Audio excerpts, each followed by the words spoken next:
Hello बच्चों, नमस्ते। I am के गौर। 12th क्लास फिजिक्स के इस वीडियो में एक न्यूमेरिकल देखेंगे हम लोग। इस न्यूमेरिकल में दो डिफरेंट मटेरियल के दो कंडक्टिंग वायर हैं। देखिए हमें यहाँ पे दोनों की डायमीटर भी डिफरेंट है। देखिए 0.2 0.1। दोनों की लेंथ भी डिफरेंट है, 50 सेंटीमीटर, यहाँ पर 75 सेंटीमीटर। रेजिस्टेंस की वैल्यू दे रखी है बच्चों यहाँ पर, इसका 0.8, इसका 1.5 ओम। अब आपको बताना है कि ये जो स्पेसिफिक रेजिस्टेंस इनके रो 1 रो 2 इनको कंपेयर करके दिखाना है कि रो 1 रो 2 का रेशियो कितना है, या कौन किसका स्पेसिफिक रेजिस्टेंस ज्यादा होगा, किसका कम होगा, ऐसा कंपैरिजन करके आपको दिखाना है। तो बच्चों दोनों कंडीशन मैंने अलग अलग बना ली है। यहाँ पर देखिए न्यूमेरिकल पढ़ के भी दिखा रहा हूं। देखिएगा, the resistance of a wire of certain material of length 50 centimetre, diameter is 0.2 and resistance is this. The resistance of the wire of some other material, दूसरे मटेरियल का वायर का जो रेजिस्टेंस है वो 1.5 है। ये देख लीजिए 1.5। उसकी लेंथ है वो 75 सेंटीमीटर और डायमीटर 0.1 मिलीमीटर। तो आपको दोनों के स्पेसिफिक रेजिस्टेंस रो 1 रो 2 को कंपेयर करके दिखाना है। ठीक है बच्चों, तो मैं एक फॉर्मूला निकाल के दिखा रहा हूं आपको कि फॉर्मूला कौन सा यूज करने वाले हैं। देखिएगा ध्यान से। देखिए बच्चों, हम जानते हैं कि resistance is directly proportional to length, resistance is inversely proportional to the area of cross section. दोनों को मिला दीजिए।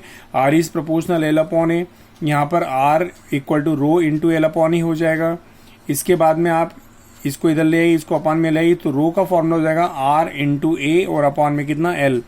ठीक है बच्चों, अब यहाँ पर एरिया का फॉर्मूला लगा देंगे तो रो बराबर हो जाएगा आपके पास R into pi are square और अपॉन में कितना बच्चों एल। तो यहाँ पर जो आपको आर दे रखा है हर केस में, आर ये रेजिस्टेंस दे रखा है और रेडियस दे रखी है आपको। डायमीटर का हाफ करेंगे तो रेडियस रहेगी। तो यहाँ पर लेंथ भी दे रखी है, तो तीनों की वैल्यू और पाई की वैल्यू रखने के बाद रो 1 भी आ जाएगा, और सेकंड केस में अगर ये वैल्यू पुट करते तो रो 2 आ जाएगा, और दोनों को डिवाइड कर देंगे। चलिए मैं करके दिखा रहा हूँ। फॉर्मूला यूज करेंगे R pi are square upon में एल, ये रो की वैल्यू होती है।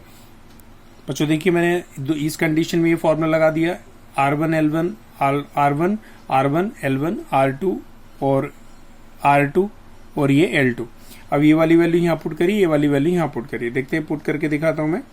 तो R1 इक्वल टू कितना हो जाएगा बच्चों, देखिए R1 की वैल्यू है आपके पास, सॉरी रो 1 की वैल्यू, R1 की वैल्यू है 0.8, यहाँ लिख दीजिए 0.8 इंटू में pi same as it is. R1 की वैल्यू है, R1 निकालने के लिए D को 2 से डिवाइड करेंगे तो R1 की वैल्यू हो जाएगी, 2 से जब डिवाइड करेंगे तो 0.1 हो जाएगा, तो 0.1 मिलीमीटर। तो मिलीमीटर में रख दीजिए, क्योंकि ये भी मिलीमीटर में और ये भी मिलीमीटर में, ये सेंटीमीटर में तो ये भी सेंटीमीटर में। तो आप यूनिट चेंज नहीं करेंगे, डायरेक्ट रख देंगे तो भी चलेगा। तो यहाँ पर 0.1 मिलीमीटर हो जाएगा बच्चों। अपॉन में L1 की वैल्यू कितनी है 50, और इक्वेशन नंबर कौन सी हो गई है फर्स्ट। अब यहाँ पे आर रो 2 की वैल्यू देखें अपन, R2 जो रेजिस्टेंस है 1.5 है, यहाँ 1.5 रखिए, pi same as it is. R2 की वैल्यू कितनी है, इसको 2 से डिवाइड करेंगे तो 0.05, तो यहाँ पर आ जाएगा 0.05 मिलीमीटर, और अपॉन में L2 की वैल्यू 75 है, तो यहाँ पर 75 रख दीजिए। इक्वेशन नंबर कौन सी हो गई, सेकंड बच्चों। आप डिवाइड कर दीजिएगा। यहाँ पर R1 को रो 1 को रो 2 से डिवाइड करिए, इक्वेशन फर्स्ट को सेकंड से डिवाइड करिए। यहाँ लिख देते हैं equation first is divided by equation second. ठीक है बच्चों, तो देखिएगा ध्यान से, आप डिवाइड कर देते हैं।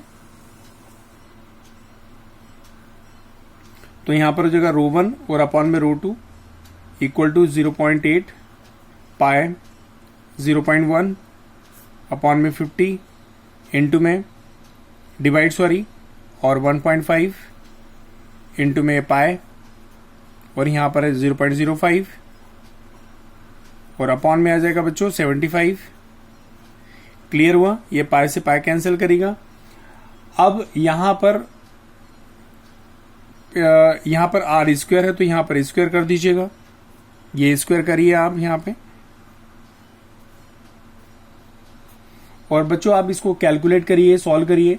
सॉल्व करने के बाद आंसर आएगा 16/5। सॉल्व करिएगा। अगर मैं करके दिखा रहा हूं बच्चों तो वीडियो बड़ा हो जाएगा, तो सिर्फ 4 से 5 मिनट का वीडियो में आपका न्यूमेरिकल हो रहा है।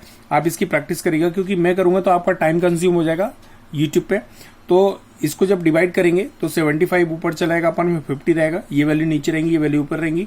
डिवाइड करेंगे तो आंसर आएगा 16/5। तो रो 1 और रो 2 का जो रेशियो रहेगा वो हो जाएगा 16:5।